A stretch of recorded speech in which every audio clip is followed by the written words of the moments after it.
O Senhor trará todas as obras à luz. Ai daqueles que descem às profundezas para esconder seus planos do Senhor, que agem nas trevas e pensam: quem é que nos vê? Quem ficará sabendo? Isaías 29, 15. O texto todo fala da cegueira espiritual e da hipocrisia do povo. O mais interessante e grave aqui é que não se trata daqueles que, pelo menos de maneira visível, estão fora dos guetos religiosos. Desde tempos ancestrais que tanto a cegueira quanto a hipocrisia têm sido encontradas no meio do povo chamado pelo nome do Senhor. O que é lamentável e trágico sob todos os aspectos. Não há nada mais perigoso do que brincar de ser cristão. Quantos têm levado vidas duplas achando que nunca serão apanhados? A aparência de piedade pode impressionar alguns por algum tempo, mas não convence o Senhor. O versículo fala da cegueira e da hipocrisia do povo chamado pelo nome do Senhor. O texto diz: ai daqueles que descem às profundezas para esconder seus planos do Senhor, que agem nas trevas e pensam: quem é que nos vê? Quem ficará sabendo? Há aqui uma palavra de exortação severa de disciplina de Deus aos que agem nas trevas, às ocultas, achando que não serão vistos. Temos visto histórias trágicas de cristãos assolados por situações que, a grosso modo, imaginamos serem ocasionadas por perseguições pelo fato de serem cristãos.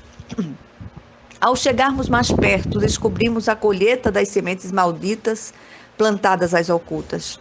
Toda semeadura tem a sua colheita. E dependendo do tipo de semente, poderá ser boa ou má. Nada fica oculto aos olhos prescrutadores do nosso Deus. Ele permite ou nos dá liberdade para fazermos as nossas escolhas, mas as consequências dessas escolhas são inevitáveis. E essas semeaduras têm acontecido especialmente nos relacionamentos familiares, entre cônjuges, entre pais e filhos, no meio dos negócios, na esfera até nacional. Nunca se viu tanta falta de respeito e zelo de uns pelos outros.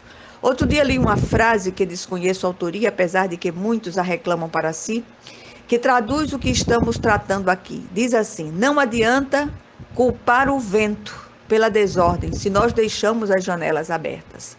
Quanta reclamação no meio do povo de Deus por atos impensados que geraram as consequências amargas vividas no momento. Sementes benditas geram frutos benditos. Do mesmo modo, as sementes malditas geram frutos malditos. Cada semente produz segundo a sua própria espécie. Assim, quanta amargura seria evitada se trocássemos a reclamação pelo reconhecimento de pecado e o arrependimento seguido da confissão e abandono do mesmo. O profeta Isaías traz uma dura advertência nesse contexto, especialmente no versículo citado no início. Ele fala aqui da onisciência de Deus e da sua severidade em julgar os hipócritas e cegos espirituais ao realizar seus atos insanos, achando que ninguém os vê. Nada fica oculto aos olhos do nosso Deus. Não há quem possa se esconder ou esconder algo dele. Todas as coisas são visíveis perante ele. Antes que a palavra nos chegue à boca, ele já conhece as intenções do nosso coração. O que nós aprendemos aqui?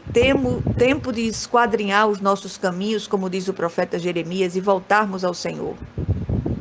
Em seu livro das Lamentações, ele faz uma pergunta sempre oportuna e pertinente: do que se queixa o homem vivente? Cada um se queixe dos seus próprios pecados. Quer se queixar de alguém? Olhe-se no espelho e então aponte o dedo acusador. Assumamos as nossas responsabilidades por atos e escolhas, em nome de Jesus Cristo. Amém.